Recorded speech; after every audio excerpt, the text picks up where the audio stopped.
Okay, welcome to the panel on self-defense, community self-defense programs. There's a dog present. Yeah, we're taking care of it. Let me just quickly introduce the 4 people who are going to speak, and then remind everyone that everyone's going to have a chance to discuss as well. Oh, hey, Lynn has a dog too, maybe. So Joanne Jones, Hi. Northern Lights, longtime self-defense instructor. Evan Drzinski, long lost Kung Nu black belt, right? And very experienced self-defense instructor. Brown belt, yeah, but oh, yes. Brown belt, oh, okay. Equal respect. Lara Tribe Jones, head of Redwood Dojo, and Parney, head of Tara Dojo, is that right?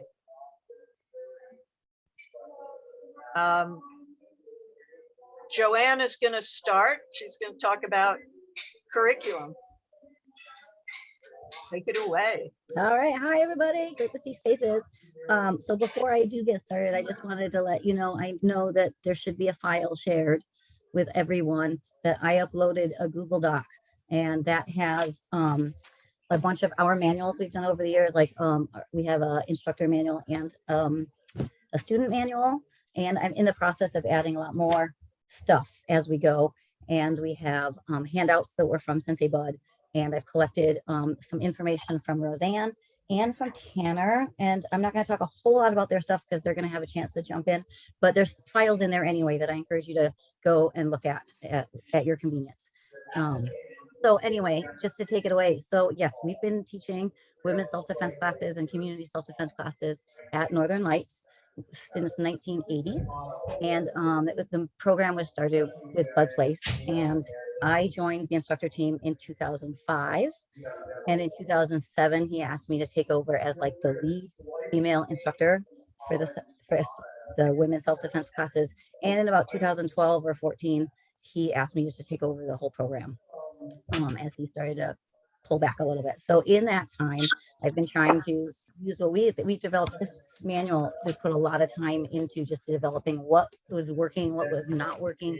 It's good. It's old at this point. If you guys take a look at it, it's old, but there's still a lot of useful stuff in it that I would encourage. And but anyway, I started taking classes other places, local community ones. I took some Brazilian Jiu-Jitsu ones to look at some groundwork, and have just taken various ones throughout the place. And I'm just trying to pick and choose the best stuff from each and make it your own. And that's, I think, the big thing about, as I talk to everybody has something great to offer in their self-defense classes.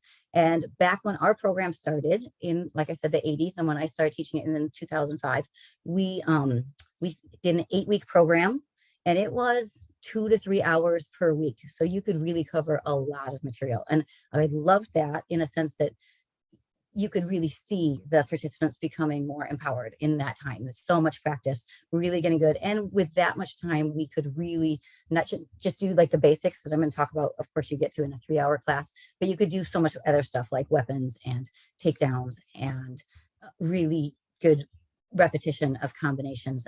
And we also had a lot of good just discussions. So I did really love the 8-week program, but it also became a very hard commitment for people, both instructors and members, to make it every week. There was always missing stuff, and it became hard to get people to enroll, even though we offered it rather cheap or often free. Just the commitment was too much for people. So then we cut it down to 6 weeks, and all of these are in there. If you ever do want to look at ours in here, every page, it's got the whole lesson plan for every 8 weeks. So if you want to refer to that manual anytime to see what we were doing for an 8-week class, it's there.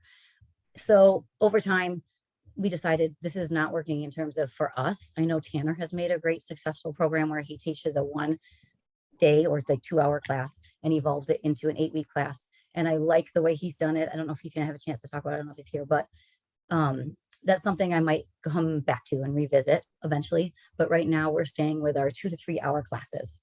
And So the downside, of course, is you really have to narrow down what you're going to offer in 2 to 3 hours. So we've redesigned that, and it keeps evolving. This is the thing about our class. I don't think I've ever taught the same class more than once. It always is a little bit different because we keep learning new material, and you just keep learning of what the participants are picking up quickly, and focus on that. And the stuff that is becoming hard for them to learn, we just get rid of it. We've gone through a lot. We've gotten rid of more than we've kept. So of what can be both, we have this rule of like, it has to be easy to learn for someone with zero experience, and it has to be effective pretty much all the time. Like they have to be able to rely on these techniques, right? So we've spent quite a bit of time coming to that overall curriculum. When you're talking about a 3-hour class, I really think, and I think most of people that I've seen elsewhere, it comes especially back to our 5 A's. Start with your 5 A's. Awareness, is so key. And we always do an awareness drill. And those change, like your awareness, alertness, avoidance, those, especially in a 3-hour class, can change depending on your audience. So we've taught on campus where it might be more like sexual assault based. We're going to talk more about your awareness, avoidance, about obviously like not going to parties alone, not leaving your drinks alone, basic college campus stuff, as opposed to if I'm teaching a 3-hour class that's maybe for a workplace or a high crime area, the 5 A's you're going to talk about are probably different. If you have a whole 8 hours class, it's great that you can talk about it all, but when you're really narrowing it down, you pick your 5 A's and keep it target audience. And then of course our goal here with self-defense is escape, right? We don't want to escalate the situation. We want to escape. So always keeping in mind to be able to escape. So as we're teaching our 5 A's, if we can get 1 through 4 in, we want to do that before we get to action, right? But when we finally get to action, let's talk about boundary setting. We always do that, which is like your strong stance, vocal, really teaching people to use their voice, which Roseanne and I have both had this conversation. Sometimes that's the hardest part of the class, is getting some of these people to stand up, look proud, and yell. Use your words, use your voice. That can be the hardest part of the whole class. And so we'll usually do a drill or 2 on that. So you're doing awareness drill, and then we'll do a drill of like using your voice. And we'll do that before we even get into actual targets. What are we going to hit, and what are we going to hit with? Keeping it super simple for non-martial artists. Simple techniques of, palm heels, eye gouges, things into the neck, like hammer fists. Sometimes I've seen people do chops. We don't do a chop personally. Obviously sternum or groin, stamping to the foot. So just a knee and a stamping kick is pretty much all we do there. Sometimes I've done a shin kick to the groin, elbows, and of course targets. Eyes, take out vital systems if you can, like eyes, respiratory by the sternum, something circulatory in the neck, nervous system on the elbow to the back, something if you can kind of get some ideas of what to hit, how to hit, and what to hit it with. And we spend a good 20-30 minutes going through targets and bags. So if nothing else, if that's all you get to in your whole class, and then teach them a combo and really work those combos. So like I recently worked with Joe Verity, and he had a great combo that I've now stolen. It's some sort of like tiger claw or pokes towards the eyes, into the neck, into the sternum, and down the back. And I really like the combination. And regardless of where you end up, like whether you get gripped, whether you get pulled from the back, try to reinforce this same combination, or pick 2 combinations to teach them so that they don't just freeze. What we were finding is when we would get into wrist escapes, yeah, we could do a great wrist escape. And I would usually teach it to be like an elbow, so that it's coming in for a strike. And then you say follow up. But what do they don't know what to follow up with, even if you've just taught them 5 elbows. And so I found giving them a repetition of several combinations and working that from multiple angles has really been helpful for the people to walk away and feel like that's the stuff I'm going to remember. So the next stuff, the more optional stuff, like we always do some escapes, some wrist escapes, a choke escape, a bear hug escape. And again, coming back to trying to get those vital spots. And so targeting and hitting, if nothing else, get that much. And then we also do groundwork. I always take them to the wall if they get pinned on a wall. And we always do at least 1 or 2 things from the ground. And if we have time for more, we will do more, but those take a little more time. And sometimes you're going to find, well, you might want to come back and practice those later. I at least want to give you this information, but it's really hard to get really good at that in 2-3 hours. So when you're talking about a 2 or 3 hour class, really rep the combination and targets and let them hit bags, let them do to feel like what that feels like to actually hit people. And Roseanne had some great information in hers that she's going to talk about a little bit in her stuff is in the link, and she's going to talk about that in the discussion a bit. Tanner, like I said, has developed this 1 hour into 8-week program, so then they actually can come back to do some more of these more complicated things. So that's always nice. But with a 3-hour class, I'm keeping it to the targets and the basic escapes, repping some combos that they can work from. If they get held from behind, try to go for those eyes, try to go for the palm heel to the face, anything that's going to actually leave damage and get away quickly, right? We don't want to escalate more than we have to. We usually talk about that quickly, the laws of things, and de-escalation of force rather than escalation. But at the same time, you have to cause enough damage to get away, right? And we learned that. I've learned that with the Bow-Way. We learned that if you've ever watched Bow's program with any of them. And I really like Joe Verity has a new book coming out too that's got some good information about really using those targets. And so I'm going to adopt that. So my takeaway from all of this is that your class probably might always evolve. So I've provided you many of like the different curriculums I've had. I'm happy to share any of them.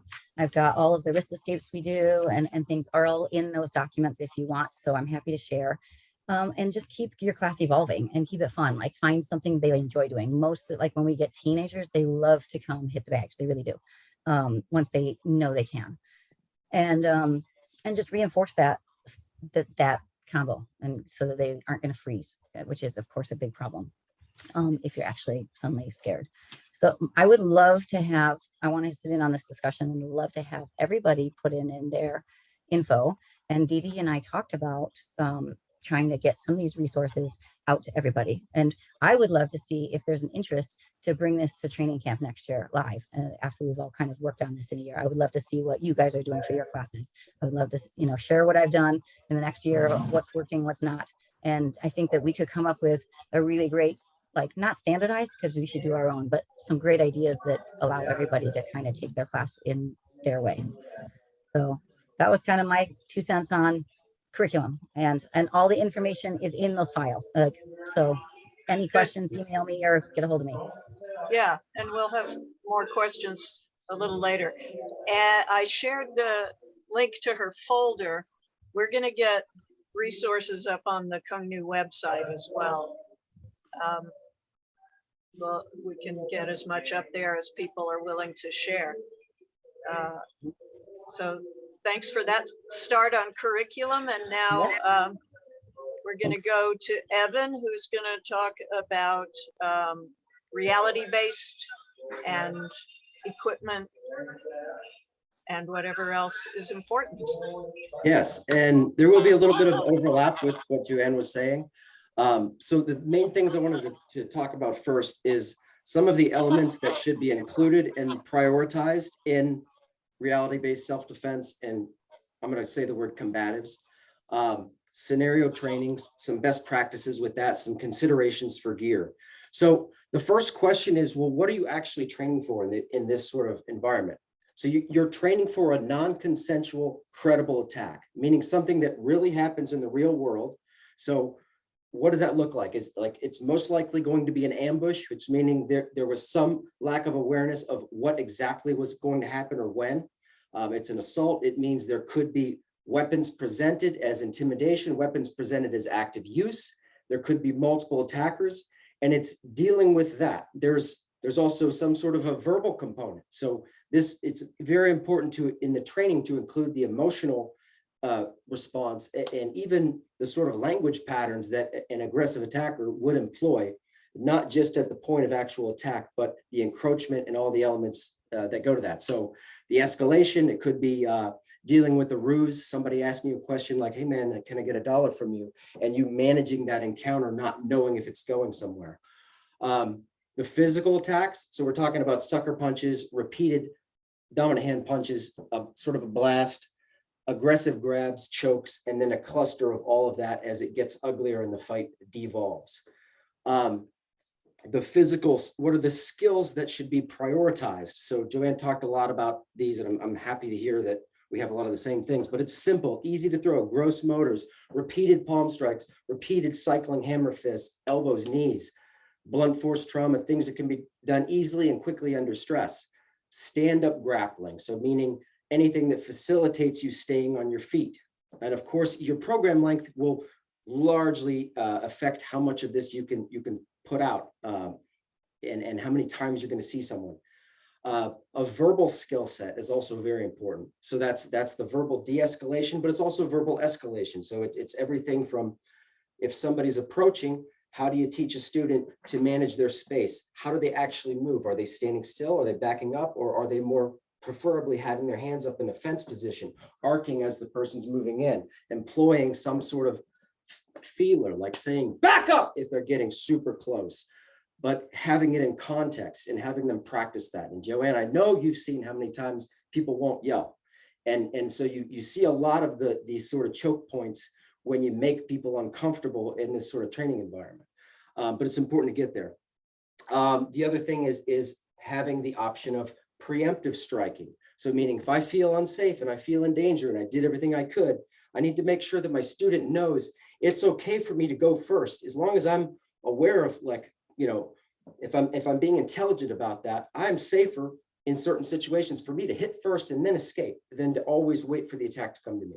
But I have to be able to deal with that assault, that ambush attack too. So that the last component is to have some sort of teaching of a non-diagnostic default cover, meaning I don't know exactly what the attack is. I don't know exactly when it is. There's going to be some element of surprise.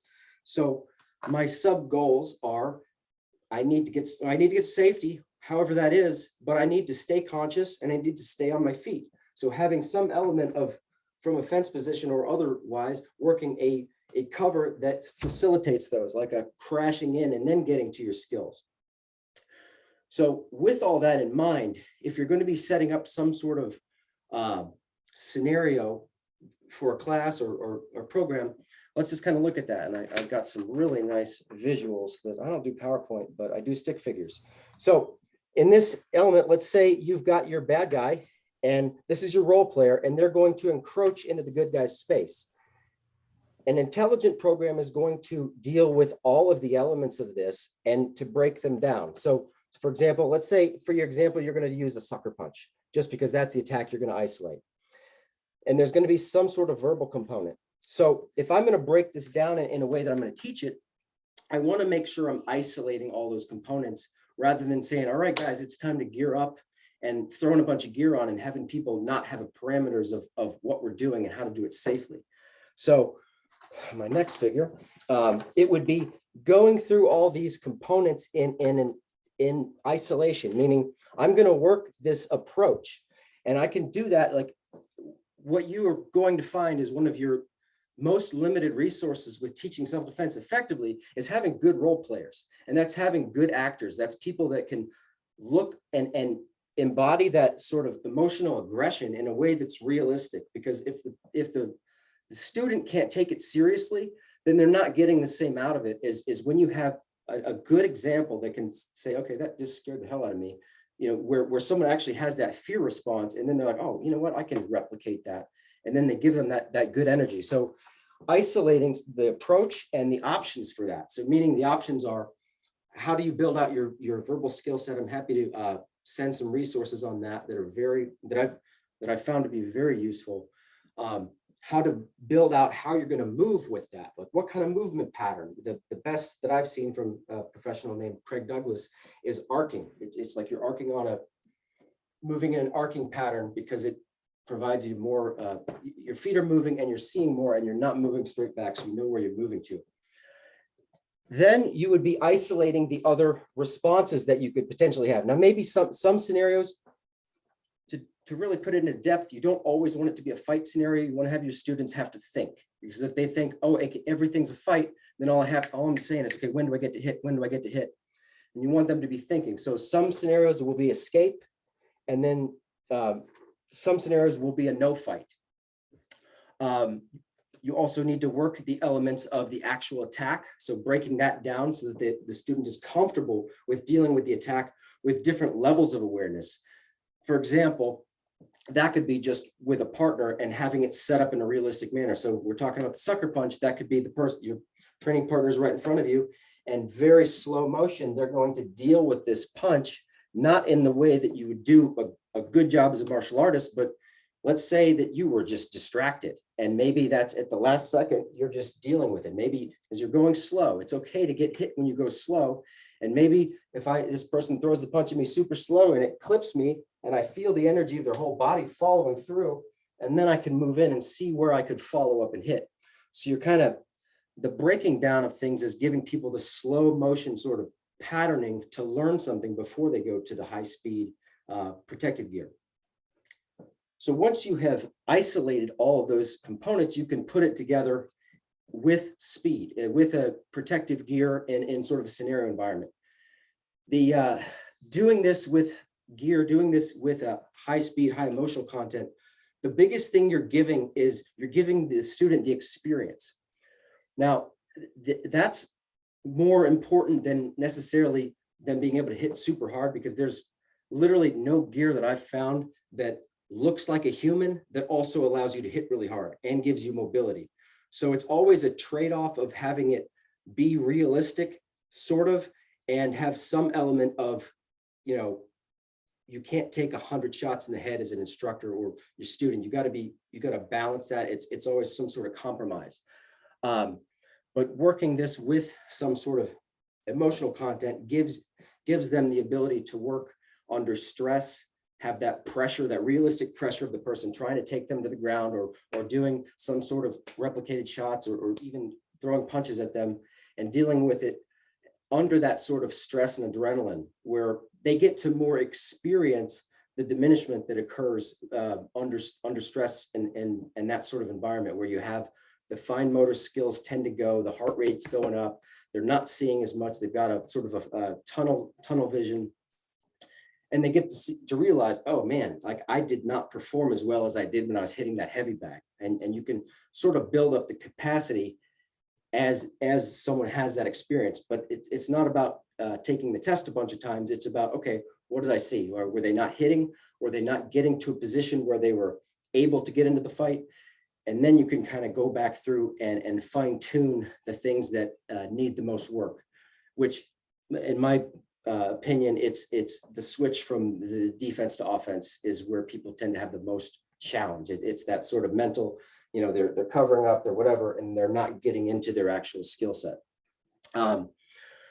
Let's see, and in the Q&A, I'll talk about whatever protective gear, but yeah, that's just sort of my little 10-second or 10-minute crash course on sort of the scenario training and how you can put some things together for it.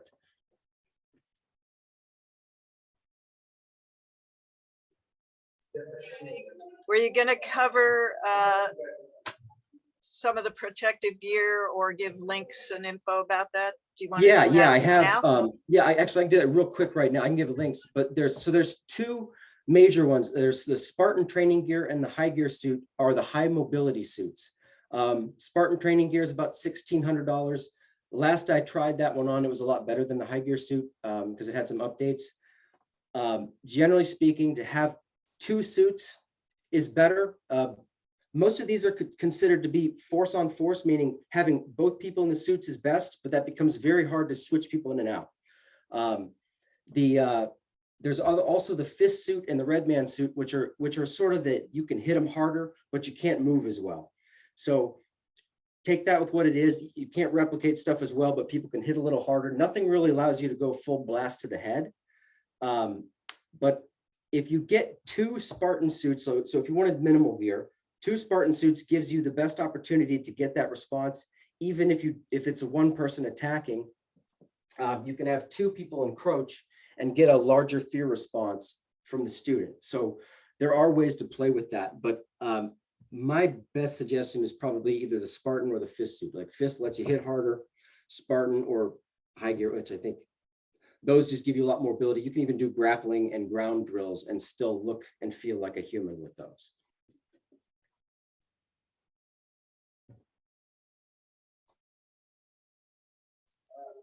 Thanks for all that, and we'll probably, I may have more questions about the gear later, and others might as well. Next, let us have Sensei Lara. Hello, I'm gonna see if I can share my screen here a moment. Sorry, find the right button there. Can you guys see PowerPoint up? Yeah, okay. So my name is Lara Tribe-Jones. I'm instructor at Redwood Dojo, and I'm going to be talking about empowerment self-defense. So first of all, this is one option of self-defense, and there's a lot of overlap with what we've already heard as well. So what is empowerment self-defense? It's a comprehensive research-based framework for teaching self-defense. It's a specific methodology. And it includes the larger social context of violence, as well as the full range of self-defense skills, a lot of which we've already heard some about, but talking about awareness, assessing the situation and seeing what's happening right then, setting verbal boundaries and de-escalating the situation, as well as the physical techniques. So what I mean by research-based is that it's driven by data. It's driven by studies and statistics and seeing what works and what is needed and what's happening. And this will shift as times change as well. And this data is integrated as part of the class. So one example here on the slide is that different groups experience violence differently than other groups. So it's not all one size fits all, and marginalized groups tend to have higher experiences than other more mainstream groups. A couple of other examples of these kinds of data is that fighting back works, and that fairly simple methods for fighting back reduces the risk of rape by more than 80% compared to not resisting. And also the common stranger danger advice is very, very much a myth, where only 1 in 5 rapes or sexual assaults is committed by a stranger, and the rest, the other 80%, are from somebody that is known or somebody in a position of power. And how that plays out in a empowerment self-defense class is that, one, knowing that is important, and two, it might mean that people are going to continue to have a relationship or in some way with the person that they're encountering. So it might not be the time where they just want to break their nose and move on. It might be more complicated than that. It doesn't mean you can't break their nose and move on, but you need to deal with the complexities of that. So a big part of empowerment self-defense is dealing with this larger social context. So it's putting it in the larger picture, as opposed to just you were in a wrong time, wrong place situation. It's in fact a very pervasive societal problem of violence. And specifically, these examples that I have up here are about violence against women. A lot of these would be, women's self-defense class. It doesn't mean it would have to be, and there's certainly other groups that were targeted, but with domestic violence is the single greatest cause of injury for women in the United States. It's not just a one-off situation. It's a major issue overall. And with that, the full responsibility for the assault or the action is on the perpetrator, not on the victim. But it also shows participants that, one, they are worth defending, and two, that they are capable of defending themselves. And empowerment self-defense also recognizes that there's a full range of this violence. It's not just about the physical assault. It's also about harassment. It's about stalking. It's about comments and microaggressions, and that whole continuum can be addressed in this model. So in terms of techniques that we've heard a number of things about that from Joanne and Evan, and this very much is in alignment with what they were saying, is that this is about choice and giving people, it's called kind of a toolbox approach. So it's not rules where if this happens, then you have to do this. It's about, here is an option for what you can do, but then you have to make the judgment call within your situation. And maybe you're using your verbal skills, maybe you're setting your boundaries, maybe you're going in for a more physical component, but you have choices in it.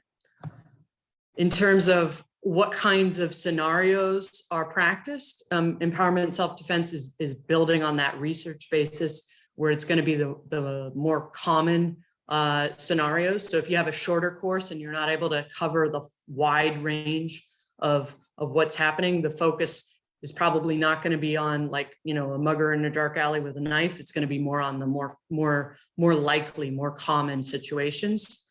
And then there's a full range of skills. And this, like Joanne and like Evan were saying, it's about body language, it's about your verbal skills, and then it also has the physical. All right.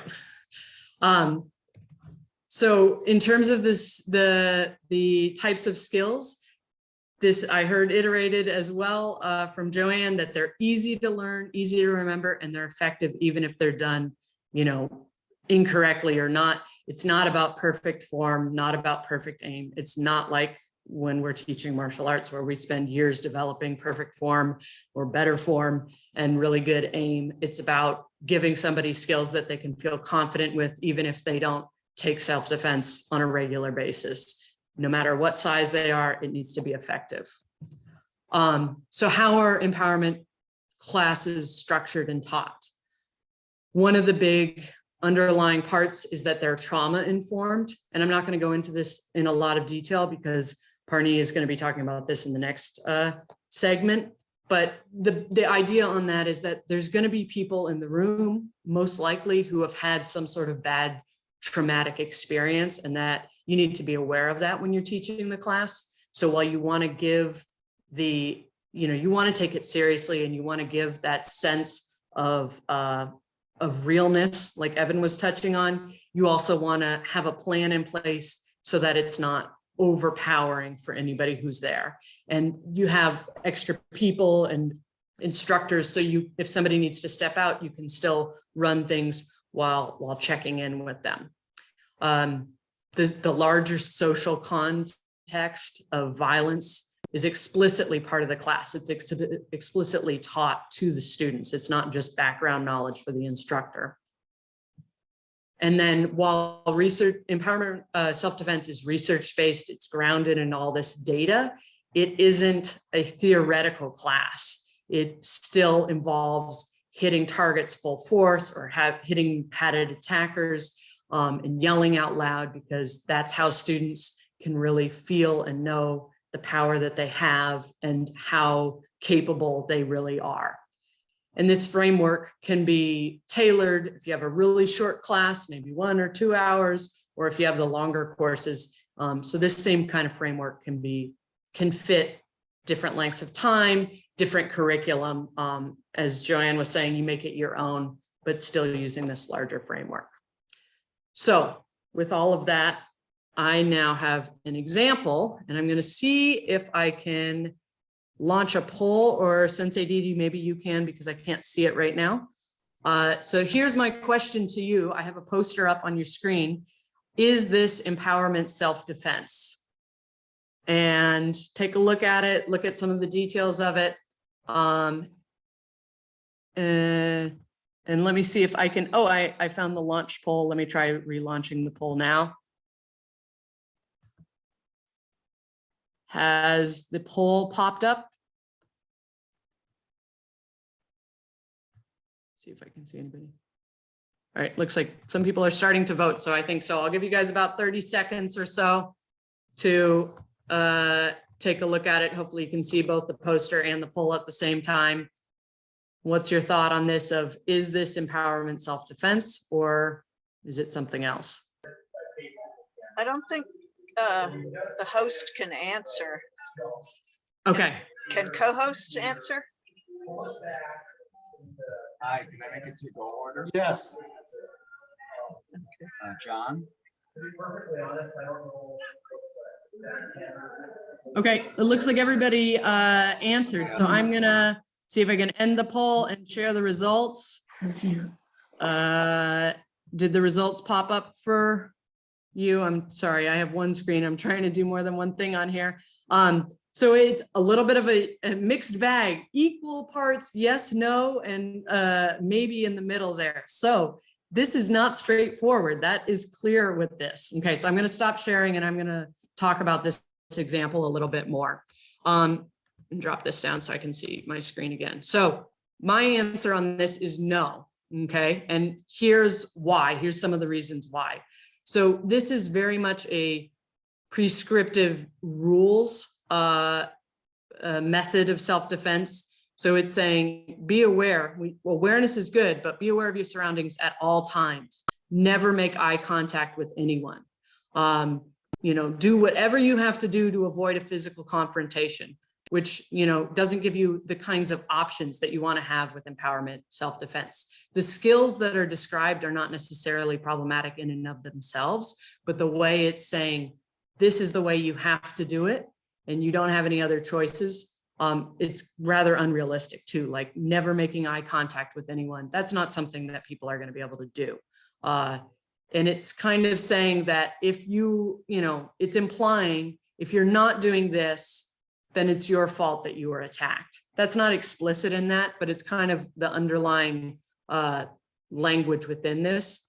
And it doesn't address the larger realities of violence at all. And it also doesn't, so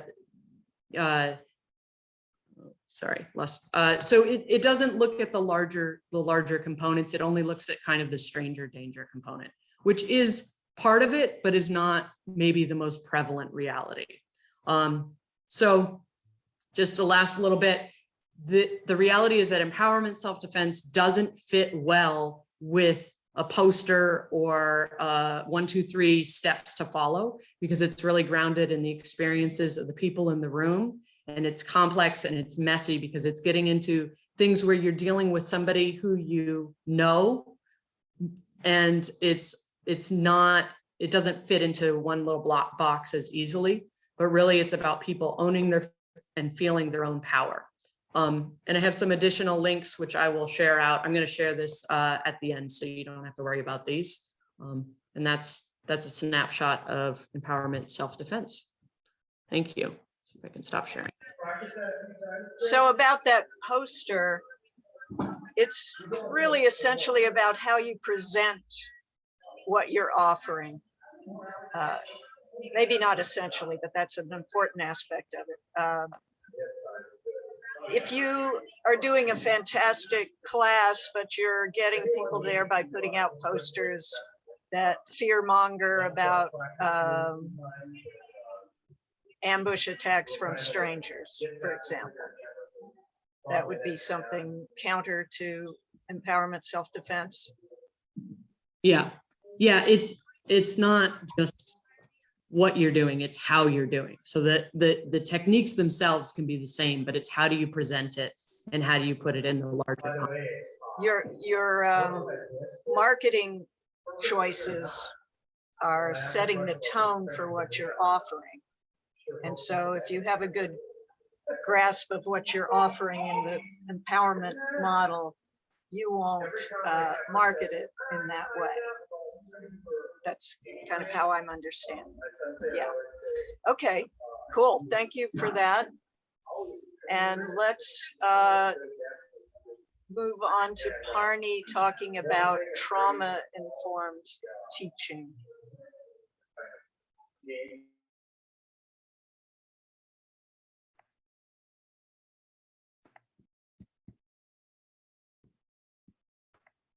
Sorry, I think I'm muted. I can't hear. Oh, someone, okay. I just heard a lot of noise and it suddenly disappeared. I gotta find my notes here, excuse me.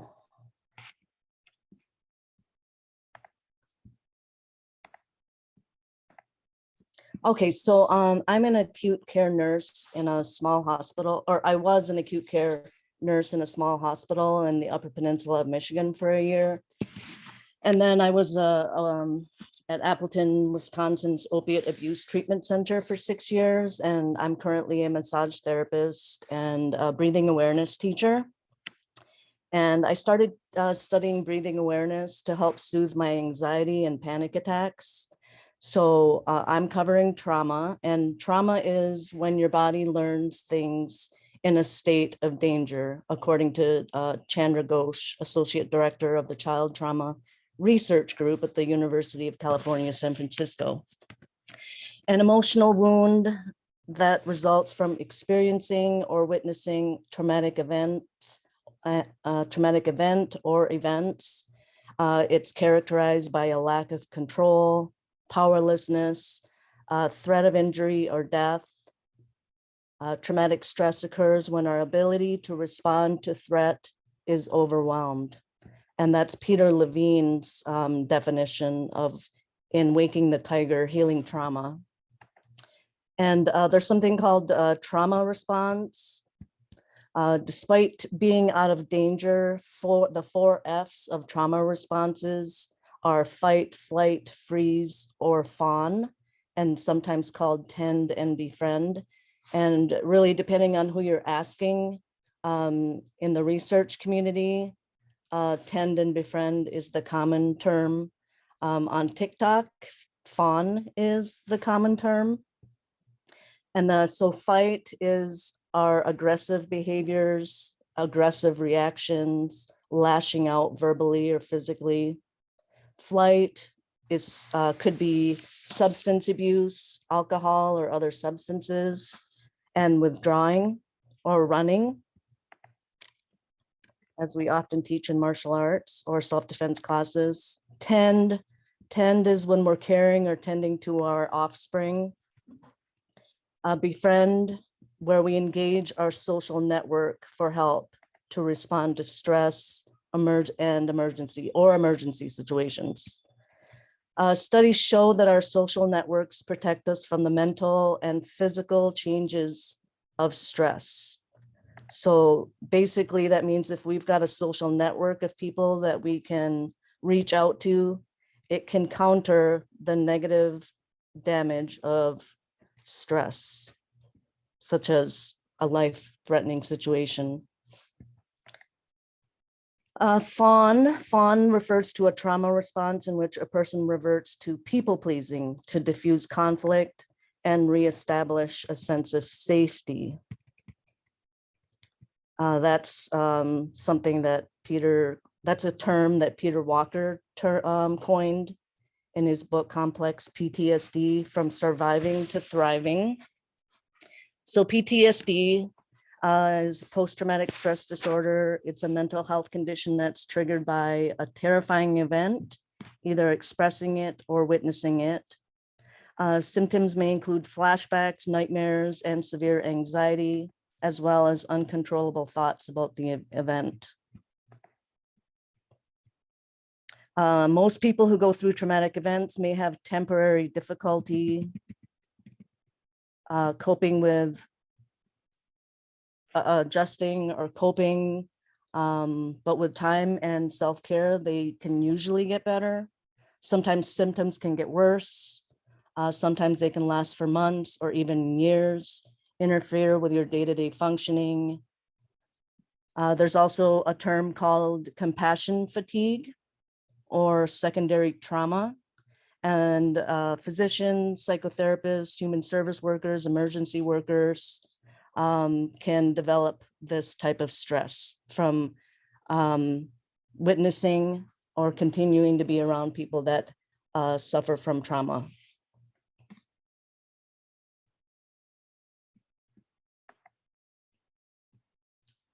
Some symptoms of compassion fatigue or secondary trauma: lowered concentration, apathy, rigid thinking, perfectionism, sadness, anger, guilt, numbness, helplessness, withdrawal, sleep disturbance, increased heart rate.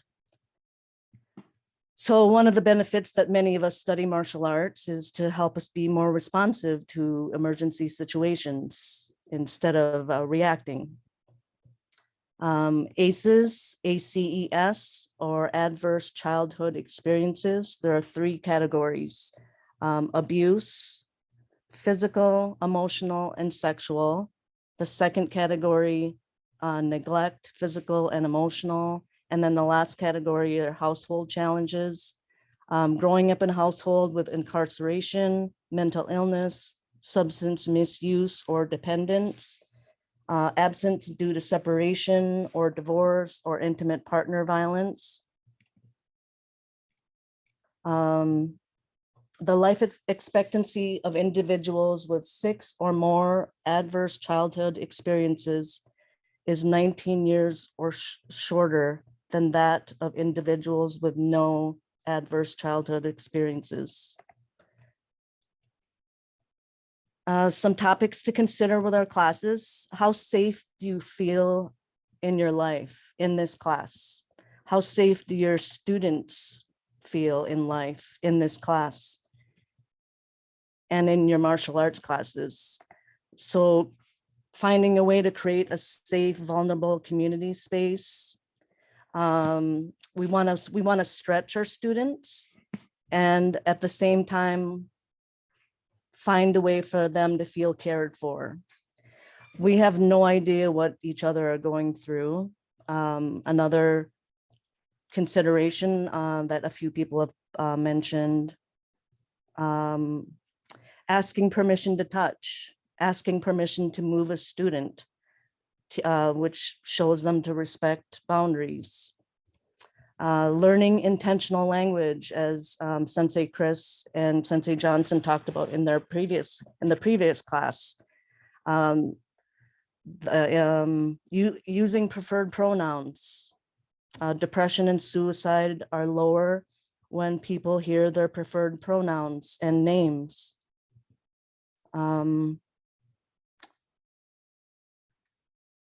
Showing up, okay, excuse me. There's also debate about what kind of language to use.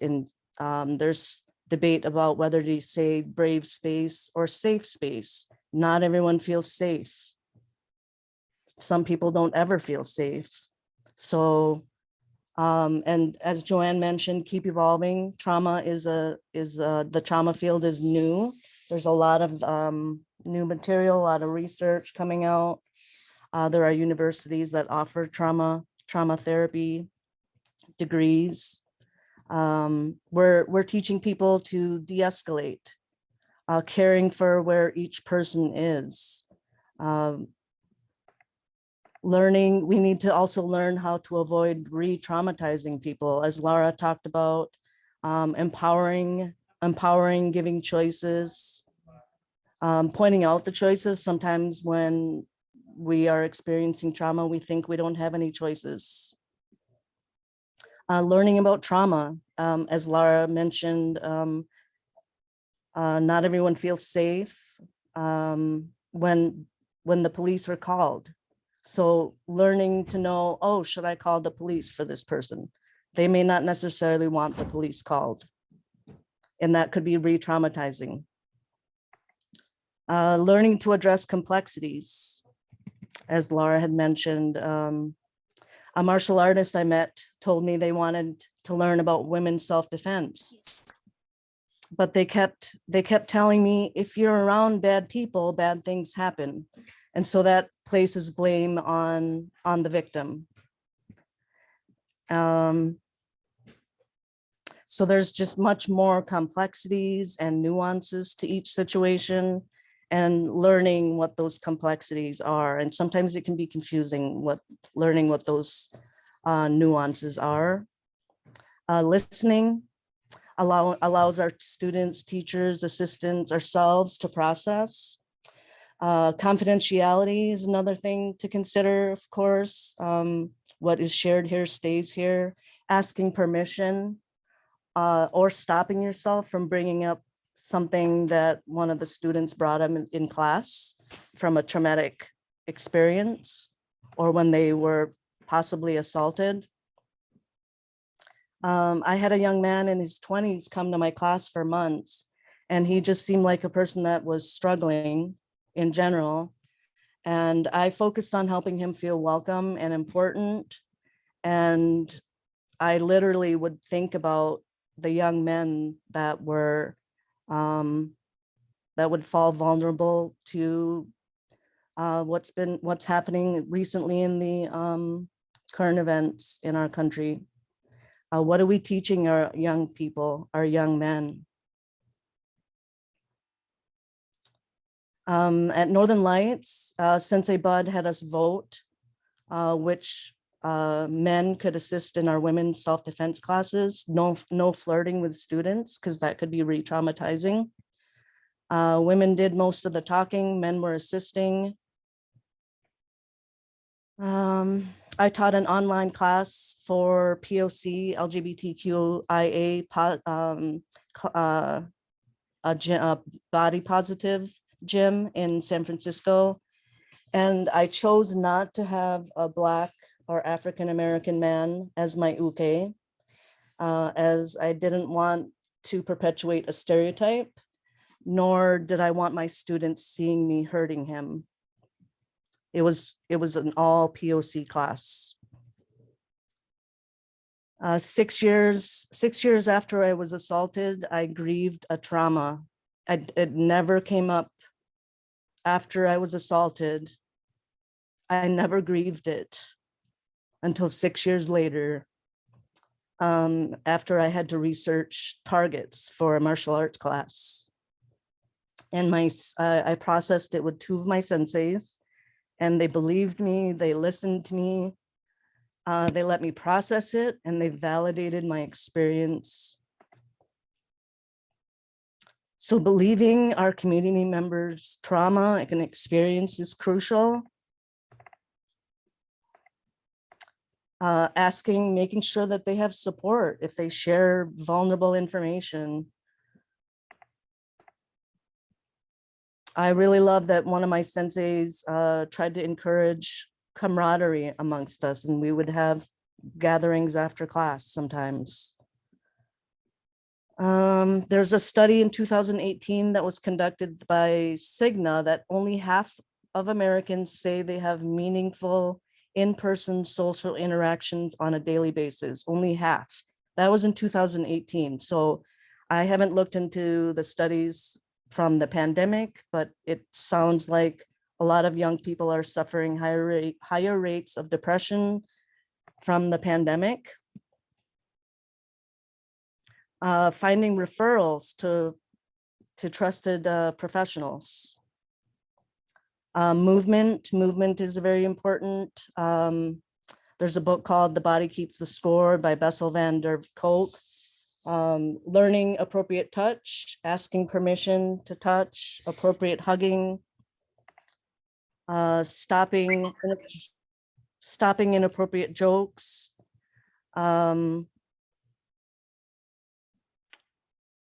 about racial slurs, race, being overweight, gender, hurting animals. They're inappropriate jokes. How do we shift our system that disconnects us, divides us? The default behavior for some is aggro, being aggressive, or what some people call toxic masculinity. How do we encourage helping people to be vulnerable, to feel safe? I'm throwing this out at you. How do we discourage cancel culture, ghosting, disconnection, encourage rebuilding these connections?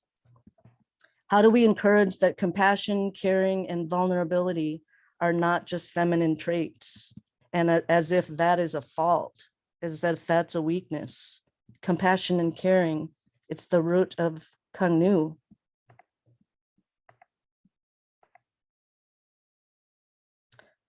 Yesterday, I took a 3-hour class on processing trauma, including heritage trauma, and I wasn't able to really fully process it. So I'm feeling a little vulnerable from processing a lot of trauma yesterday. And today in Sensei Ming's class, when the Rocky theme started playing, all the the Rocky theme started playing, literally seconds after it started playing, my unable to process all that trauma, and then thinking about Grandmaster Quinn and how this kata was for Grandmaster Quinn, I burst into tears. And it's really important that we have that space to process the grief from our pain, the trauma that we are suffering from, all the violence. So how do we, as martial artists, encourage that people feel safer to be vulnerable and also be strong? Thanks. Thanks so much for all of that. That is a lot. That's a lot to process. Just a couple of thoughts I'm having.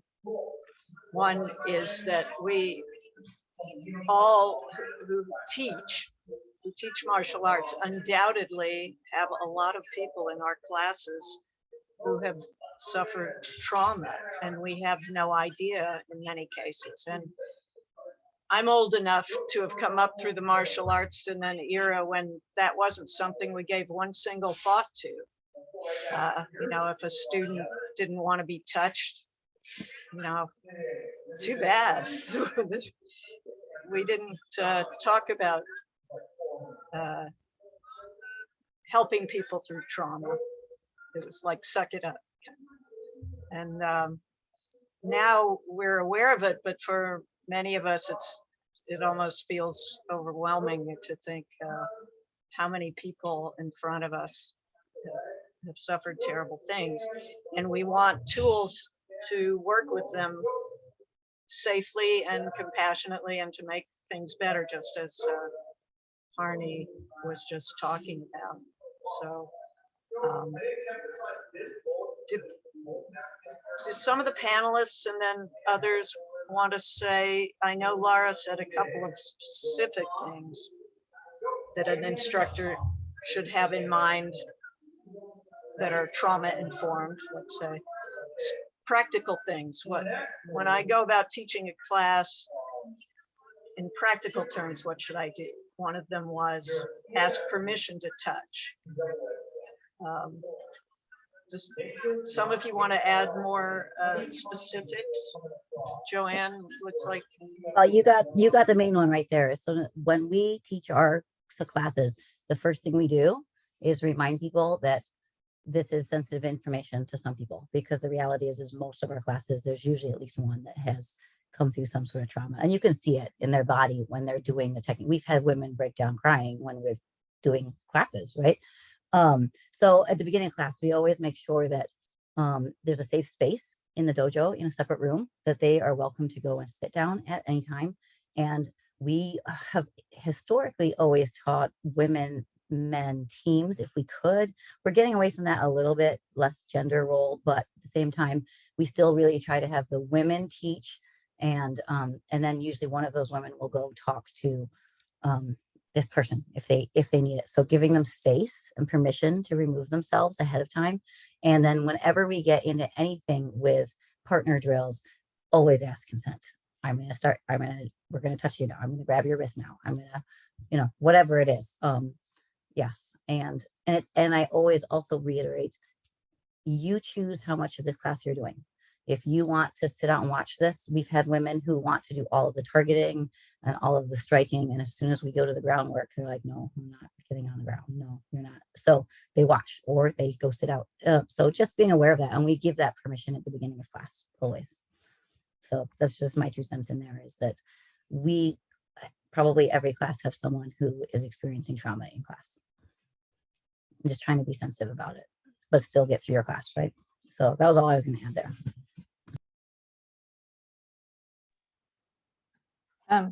This is Roseanne. I was going to just add that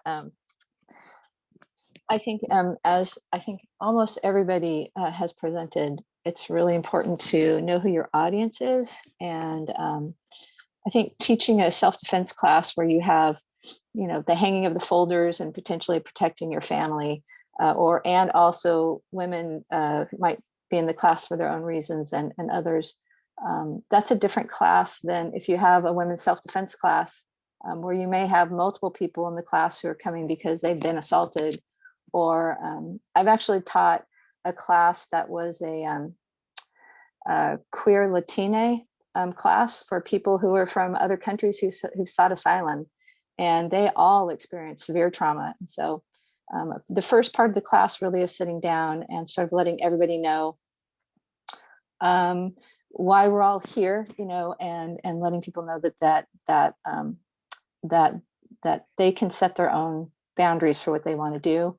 And if they want to speak about something, they can, and that we're all going to keep what today is here, because different people have different experiences. So the other thing so we always start out with that, asking permission and letting everybody know, and letting everybody speak, actually, let everybody know that this is a space that we're all here to participate in the same activity, and keep it what people are saying here.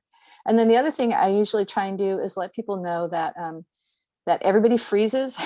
I try and say that early on as well. Everybody freezes, and so you're not you don't have to blame yourself because you froze, because that absolutely what happens to every human being.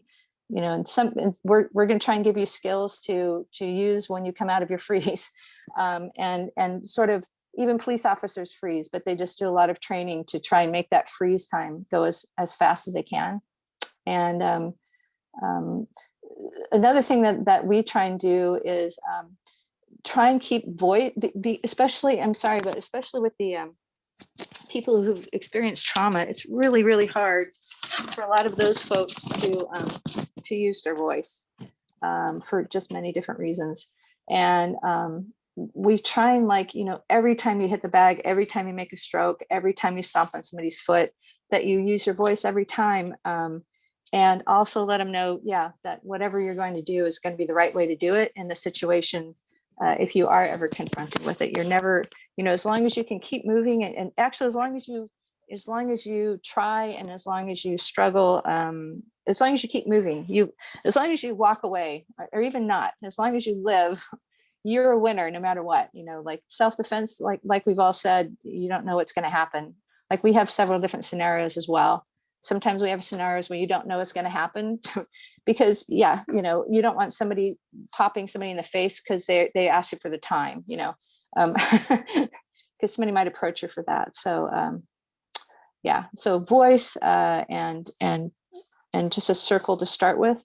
And sometimes, especially for that group that I talked about, that was the first 20 minutes to 30 minutes of a 3-hour class, was really letting everybody have that space to understand why we're here. We actually sort of let people know the kind of strokes we're going to do, the kind of things we're going to learn, and then really keeping it as simple as possible. And I actually had somebody who was attacked by multiple people 2 weeks after they took the class, and the only thing they remember from that class was hammer fist to the groin. And so they just kept doing it, and they got away. And I saw them, about a week later, and they were missing some of their fingernails, and they had a black eye and a big lip still, but they were empowered from that. It was somebody, he was yelling and nobody came to his help, and there were people around. So anyway, that was my 2 cents about that.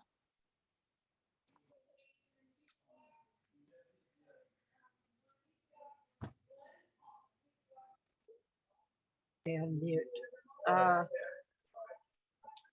What other topics would people like to either hear about or contribute? Let's open it up. Terry? Yeah, I don't know if you can hear me. I'm on my phone because we have multiple things going on in here. Can you hear me? Yes. Okay, good. Couple things I'd like to say. I've enjoyed listening to all the different perspectives and academic sort of approaches to how to teach self-defense. I think the thing that I want to speak to a little bit is that if you want to teach self-defense, you have to first figure out who your audience is going to be. If you're going to teach kids, if you're going to teach teenagers, if you're going to teach women only, if you're going to have mixed groups, all of them require kind of a bit of a different curriculum and a different approach. I start all my classes, regardless of the age group, with some kind of icebreaker. You know, people are generally a little concerned when they take a self-defense class as to what it is they're going to learn, what's going to be expected of them. If they've experienced some kind of trauma, like you've mentioned, there's going to be a lot of trigger points that they might be worried about, that they might not even be aware of until you're in the middle of something.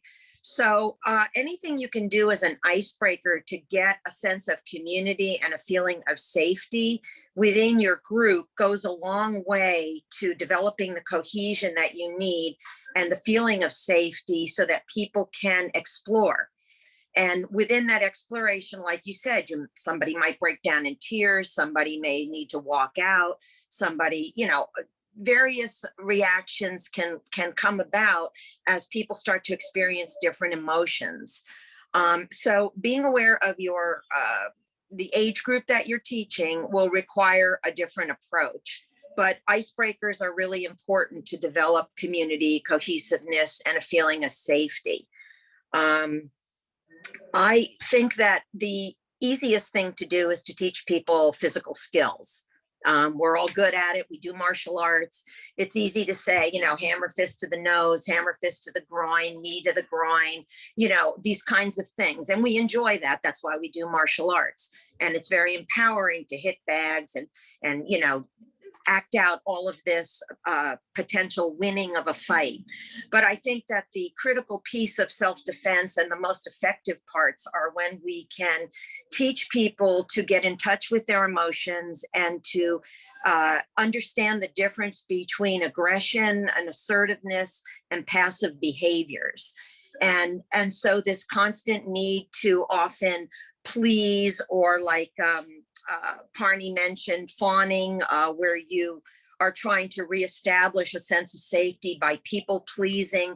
This is a very common situation, especially for women. A, they're brought up to be the provider of all of those things, and B, they tend to be the victims of a lot of violence.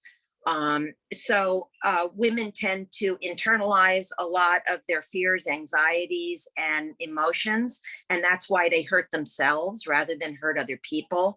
And men tend to act out physically. They're more comfortable with that. They've grown up perhaps hitting each other, playing football, being more physically aggressive, and having it be socially acceptable. So I think that keeping that in mind, if you're in a mixed group, is really important. And of course, these are a bit stereotypical. I mean, not every woman is the same and not every man is the same. But these are general societal pressures and trainings that we all go through that affect who we become in life. And it takes a concerted effort to identify and decide if these things are working for you or if they're not working for you. So I do spend a lot of time working on the difference between passive, assertive, and aggressive responses to situations. And so there's a lot of role playing that I think is important to do when you teach a self-defense class.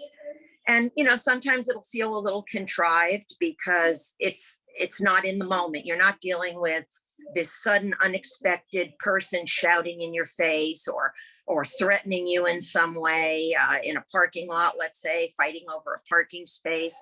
But you know, it still is useful to come up with situations where people have to role play it out. And people learn a lot from those things, especially if they can relax and get into the situation that you're trying to reflect on. So I think, yeah, I don't want to spend too much time here, but I've taught a lot of different self-defense over the years. I've done a lot of bullying stuff with kids. I've taught teenagers. I've worked on various corporate environments to school environments. And I'm happy to share anything that I have. I have tons and tons of research that I've done.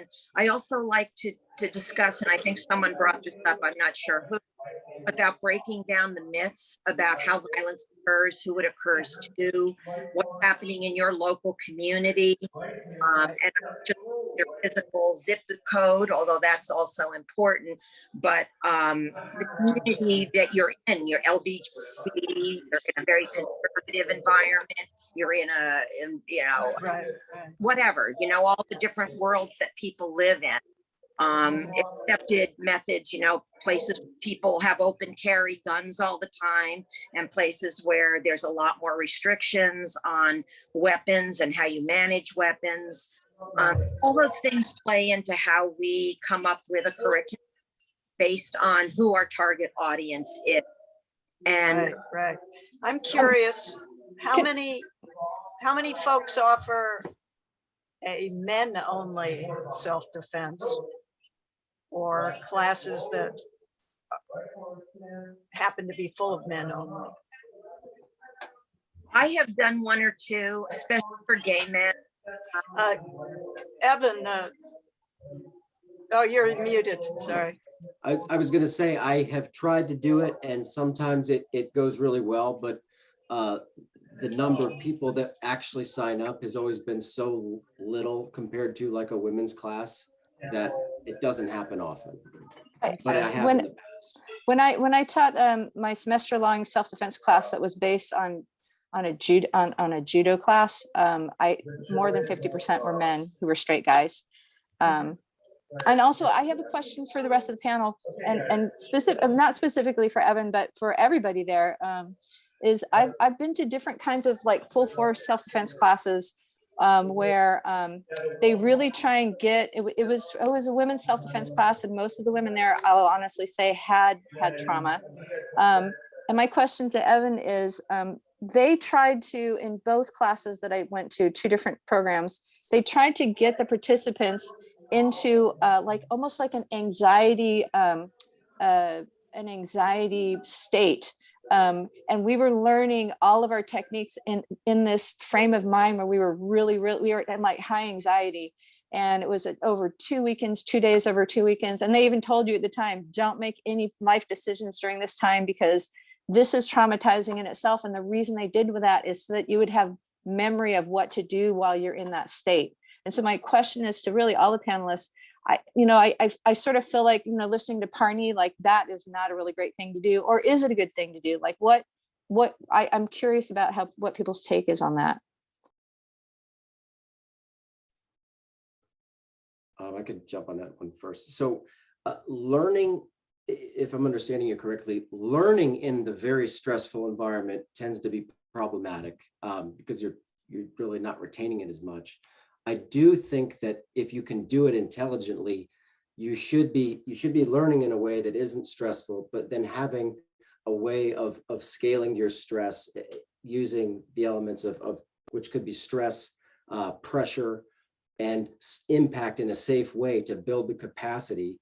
I think that testing things is important, but if they don't have any sort of baseline and they don't have functional skills to work with, they're really just learning that their experiences that they don't know anything. And how much time do you have to work with them is a consideration. Let me do a follow-up on that, because this I think was the reason why they did this. We had about like eight or nine women in this class. And so, for instance, when we were doing on the ground techniques, actually any of them, all of us had to stand behind a line. And then there was one woman who was actually involved in the scenario. And all of us would be cheering her on to just the full force of our voices. And the reason why they did that is so that if someone was attacking you, you could actually hear all of your classmates cheering for you as you went as hard as you could, fighting for your life. I'll just put that up.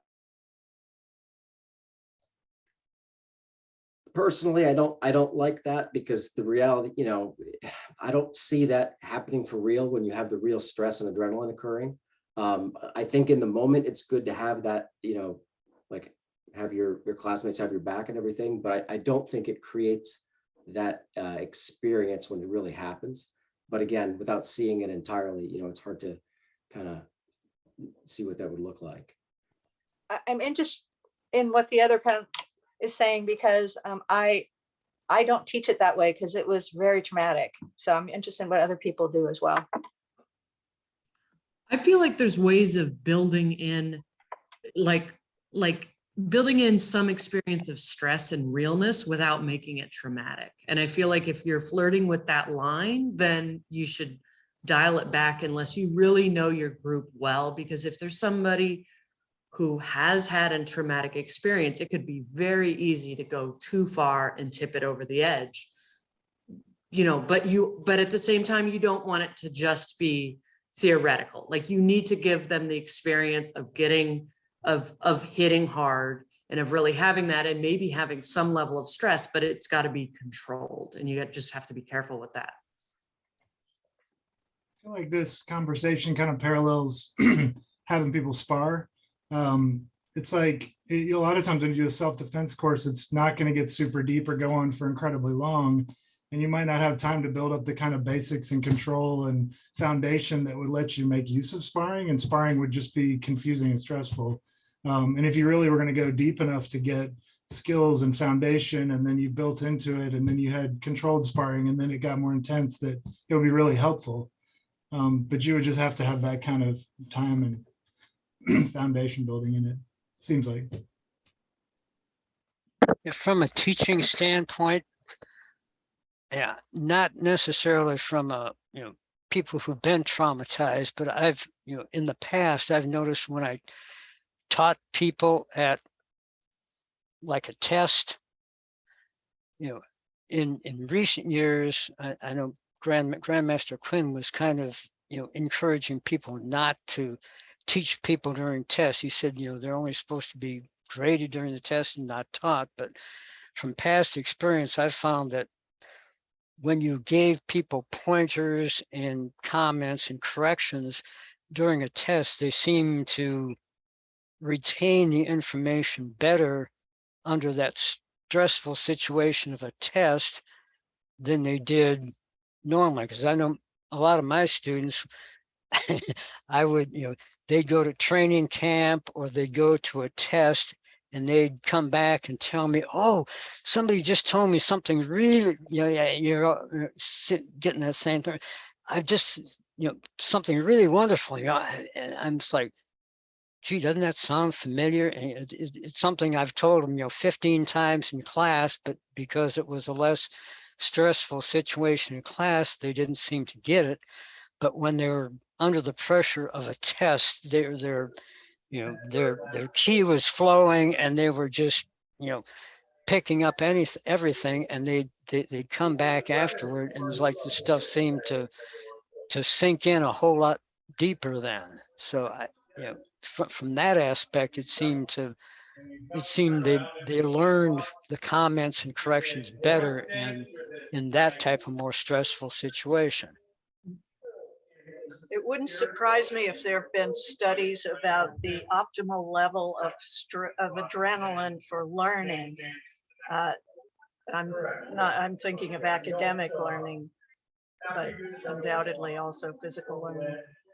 But I'm just guessing that the optimal level is somewhat below trauma, way below trauma. Actually, let me raise a question, because we're approaching the last few minutes.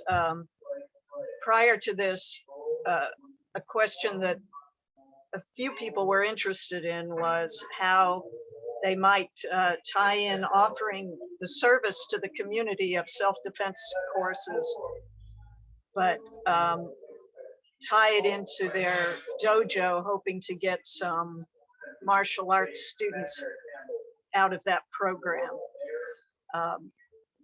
Who has done this successfully and how? Or is it a bad idea? When we do ours, we do every few months, we have a free community self-defense seminar that's about 2 hours long.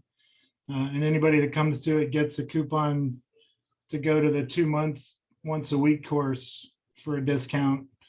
And we hold those classes directly before the adult beginners class. So it's not a high pressure thing. It's just, there's a benefit. It's obvious how you would keep going if you wanted to deepen your skills. And that's been, it was really building pre-pandemic, and we're slowly trying to get it going again. I've had a couple of classes in the distant past. I haven't done this in a while. If they're classes that are given to a group where the members of the group weren't necessarily seeking self-defense, but say perhaps their parents were seeking it, like a Girl Scout troop or a mother-daughter class where the mothers are concerned on behalf of their daughters who are about to go away to college or high school even.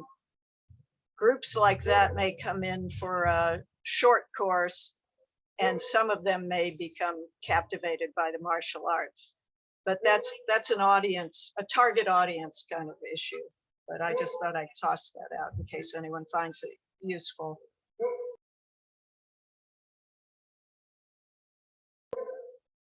Others? Terry? I'll just You're say- muted. Oh, I'm sorry. I'll just say that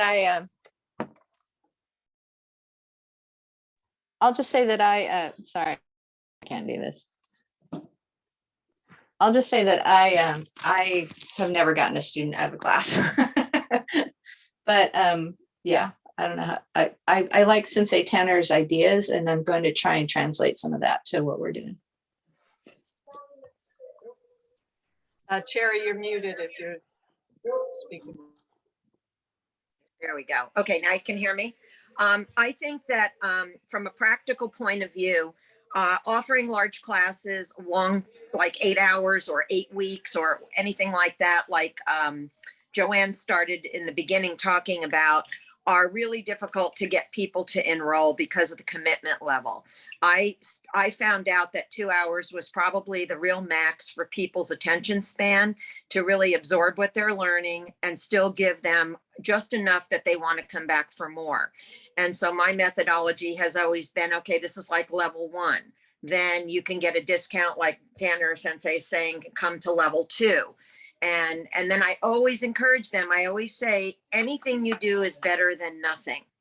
But if you want to keep this going and you want this to stick with you, you really need to study long term. And when you're ready to make that commitment, that's when you join the martial arts. I have had people convert over from self-defense to martial arts.